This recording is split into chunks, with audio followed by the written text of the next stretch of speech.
आज दुनिया एक नाजुक दौर से गुजर रही है। यूक्रेन और कंट्रीज पर डिपेंडेंट होने की सजा भुगत रहा है। वहीं हमारा हिंदुस्तान याद कर रहा है अपने उस वीर सपूत को जिसने हमें सही मायनों में आत्मनिर्भर होना सिखाया।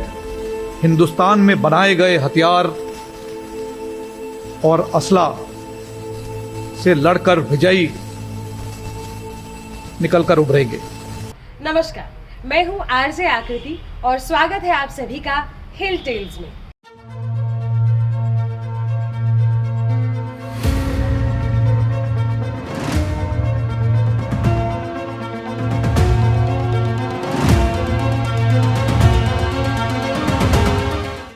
दिसंबर 2021 हेलीकॉप्टर क्रैश में देश के पहले सीडीएस जनरल बिपिन रावत हमसे दूर चले गए। इस हादसे में उनकी पत्नी मधुलिका रावत को भी नहीं बचाया जा सका। जनरल रावत देश के पहले सीडीएस होने के साथ उत्तराखंड की एक बहुत बड़ी उम्मीद थे। सीडीएस जनरल बिपिन रावत का जन्म 16 मार्च 1958 को पौड़ी के एक छोटे से गांव सैन गांव में हुआ। उनके पिता लक्ष्मण सिंह रावत भी आर्मी में ही थे और आगे चलकर वो उप प्रमुख के पद से रिटायर हुए। वो पहले ऐसे व्यक्ति थे जो सिपाही से भर्ती होकर जनरल के पद तक पहुंचे। माँ उत्तरकाशी से थी। उनके पिता किशन सिंह परमार उत्तरकाशी के पहले विधायक थे। यह देहरादून का कैंब्रन जहां बिपिन रावत सर की पढ़ाई में होशियार नन्हे बिपिन रावत अपने टीचर्स के भी फेवरेट थे। उन्हें स्पोर्ट्स में काफी इंटरेस्ट था और फुटबॉल खेलना सबसे ज्यादा पसंद था। देशभक्त युवा बिपिन रावत ने मेडिकल की पढ़ाई के बीच सेना में जाकर देश सेवा करने का फैसला किया। दादा और पिता के बाद उन्होंने अपने परिवार की परंपरा को आगे बढ़ाया। बचपन में जनरल बिपिन रावत सर इतने ज्यादा शांत और सॉफ्ट स्पोकन थे कि फैमिली को कभी नहीं लगा था कि इतना सिंपल, सरल, मीठा बोलने वाला लड़का कभी आगे जाकर फौज में भर्ती होगा। बिपिन रावत ने राष्ट्रीय रक्षा अकेडमी खड़गवासला के लिए एंट्रेंस दिया और एसएसबी के लिए सेलेक्ट हो गए। एसएसबी में माचिस की डिब्बी का एक किस्सा हुआ। इंटरव्यू एक ब्रिगेडियर रैंक के अधिकारी ले रहे थे। उन्होंने बिपिन रावत से उनके शौक के बारे में पूछा। युवा बिपिन रावत ने जैसे ही ट्रैकिंग की बात कही, उनसे पूछा गया कि ऐसी कौन सी चीज है जिसे आप 4 या 5 दिन के लिए ट्रैक के दौरान ले जाना चाहते हैं। वो एक ही चीज होनी चाहिए कोई। जनरल बिपिन रावत ने कहा, माचिस। आगे उन्होंने बताया कि अगर मेरे पास माचिस होती तो मैं ट्रैकिंग के दौरान इस एक चीज से कई काम कर सकता हूँ और कई गतिविधियां कर सकता हूँ। काफी जोर देने पर भी जब वो अपने जवाब पर अडिग रहे, उनका चयन एनडीए में हो गया। 1978 एनडीए करने के बाद उनका चयन इंडियन मिलिट्री अकेडमी में हुआ। वहाँ उन्हें बेस्ट कैडेट के लिए स्वॉर्ड ऑफ ऑनर मिला। मैं बता दूं कि स्वॉर्ड ऑफ ऑनर हर किसी कैडेट को नहीं मिलता। ये सिर्फ उसी कैडेट को मिलता है जो अव्वल हो हर एक चीज में। संयोग से उन्हें अपने पिता की ही यूनिट 11 गोरखा में ही तैनाती मिली। 1979 में उनकी पहली पोस्टिंग मिजोरम में हुई और आगे जाकर उनकी बटालियन को बेस्ट बटालियन का अवार्ड मिला नॉर्थ ईस्ट में। 1980 में मेजर बिपिन रावत पुरी में कंपनी कमांडर रहे। 1986 में उनका विवाह मध्य प्रदेश के एक राजघराने की बेटी मधुलिका रावत से हुआ।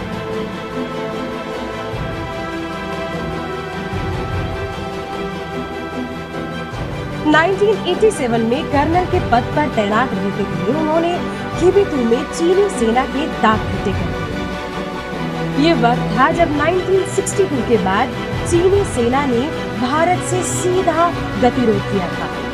बिपिन रावत सर ने defence services staff college Wellington से भी पढ़ाई की है और अमेरिका के आर्मी कमांड और जनरल स्टाफ कॉलेज से हायर कमांड कोर्स भी किया।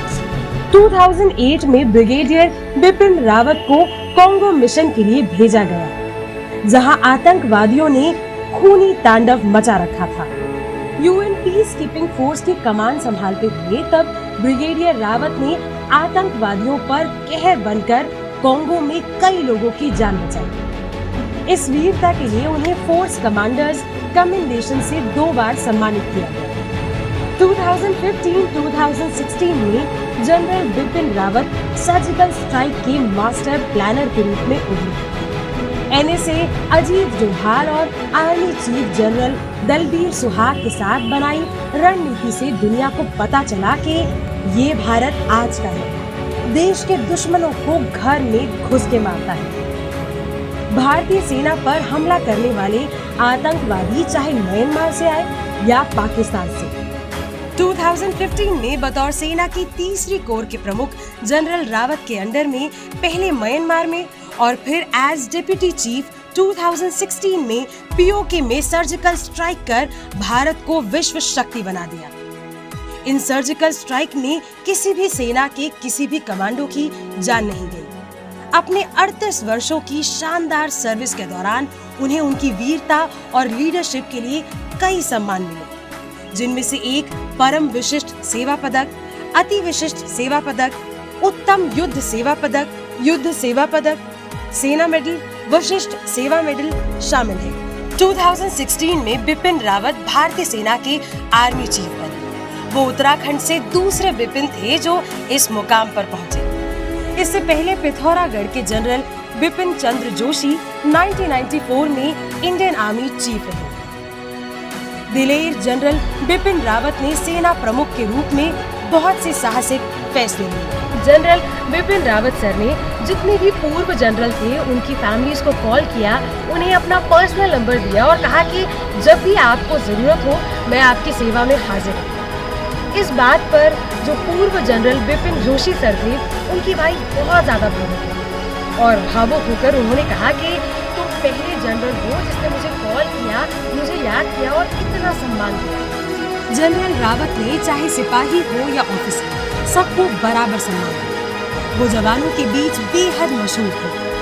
वो उनकी हर छोटी बड़ी शिकायतों को निपटा दिया करते थे। उन्होंने सहायक रखने की रीति को भी समाप्त किया। उनका मानना था कि जिन्हें हम नौकर समझते हैं वो देश के सिपाही हैं। 2017 में डोकलम गतिरोध के दौरान चीनी सेना को आर्मी चीफ जनरल रावत ने याद दिलाया कि वो वही खिबितु के कर्नल रावत हैं, जिनकी पलटन ने चीन को मुंह तोड़ जवाब दिया था। जनरल रावत को मिठाइयाँ बहुत पसंद थी और सामान्य इंसान जैसा बहुत सादा खाना खाते थे। वो दिल्ली में अक्सर अपने मामा जी के यहाँ आ जाते थे और पूछते थे कि क्या बना है मामा जी खाने में। उनके मामा को कभी नहीं लगा कि उनका बिपिन देश का आर्मी चीफ है। राजघराने की बेटी होने के बावजूद जनरल रावत की पत्नी मधुलिका रावत भी बेहद साधारण और मिलनसार थी। उन्होंने अपनी बेटियों कृतिका और तारिणी को भी वैसा ही बना दिया। जनरल रावत को जनता का जनरल भी कहा जाता था। उन्होंने कई ऐसे मिसाल कायम की। वो अपने गांव सेन में आते जाते थे, वहां सड़क बनाना चाहते थे और पहाड़ के बच्चों को ऑफिसर। हालांकि वो मानते थे कि सेना में नौकरी करनी है तो शरीर और दिमाग से मजबूत बनना पड़ेगा। भारतीय सेना एक नौकरी का जरिया नहीं। अगर आपने भारतीय सेना में शामिल होना है तो आपको शारीरिक और मानसिक रूप से हर तरीके से आपको मजबूती दिखानी है। आपका हौसला बुलंद होना चाहिए। आपको कठिन से कठिन समस्याओं का सामना करने के लिए आप में ताकत होनी चाहिए। 2019 में पुलवामा हमले ने देश को हिला दिया था। इस हमले का बदला लेने के लिए बालाकोट एयर स्ट्राइक के साथ साथ जमीनी खाका तैयार करने में जनरल रावत ने अहम भूमिका निभाई। 2020 में भारत एक बड़ी सैन्य शक्ति बने, इसके लिए जनरल बिपिन रावत को भारत सरकार ने देश का पहला सीडीएस बनाया। सीडीएस बनते ही जनरल रावत ने देश को आत्मनिर्भरता का मंत्र दिया, जिससे देश को रक्षा के लिए किसी पर निर्भर न होना पड़े। उनके सुझाव पर भारत सरकार ने देश में भी हथियार बनाने शुरू किए। 30,000 करोड़ के हथियार और अन्य जो एमुनिशन, इक्विपमेंट, उनकी स्वीकृति माननीय रक्षा मंत्री ने दी है। इसमें से 90% जो इक्विपमेंट और हथियार जो बनाए जाएंगे वो सब मेक इन इंडिया भारत में ही बनाए जाएंगे। और थिएटर कमांड, जिसमें तीनों सेनाएं एक साथ काम करती हैं, उनकी स्थापना शुरू की। 2021 के जाते जाते किसी को यह अंदाजा नहीं था कि उत्तराखंड का लाल और महान देशभक्त सीडीएस जनरल बिपिन रावत और उनकी पत्नी मधुलिका रावत भी हमें अलविदा कह जाएंगे। जनरल रावत और उनकी पत्नी के साथ 11 अन्य अधिकारी और जवान हेलीकॉप्टर क्रैश में शहीद हो गए। जनरल बिपिन रावत सर कई सारे सपने थे पहाड़ अपने उत्तराखंड को लेकर। वो उत्तराखंड का हेल्थ सिस्टम, एजुकेशन सिस्टम बहुत अच्छा करना चाहते थे। शायद इसीलिए आज उत्तराखंड पहाड़ अपने सपूत, अपने लाल बिपिन रावत को याद करता है। उत्तराखंड के जो निवासी हैं या जिनका उत्तराखंड से लगन है, मैं यकीन के साथ कहता हूं कि वो मानते होंगे कि अगर इस दुनिया में कहीं स्वर्ग है तो यही है, यही है, यही है।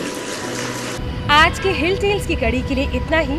आपको हमारा ये एपिसोड कैसा लगा, आप क्या सोचते हैं जनरल रावत के बारे में, कमेंट सेक्शन में ज़रूर बताएं। इसके साथ अलग अलग कड़ियों के साथ, पहाड़ की अलग अलग कहानियों के साथ हिल टेल्स में हम ऐसे ही आते रहेंगे। नमस्कार।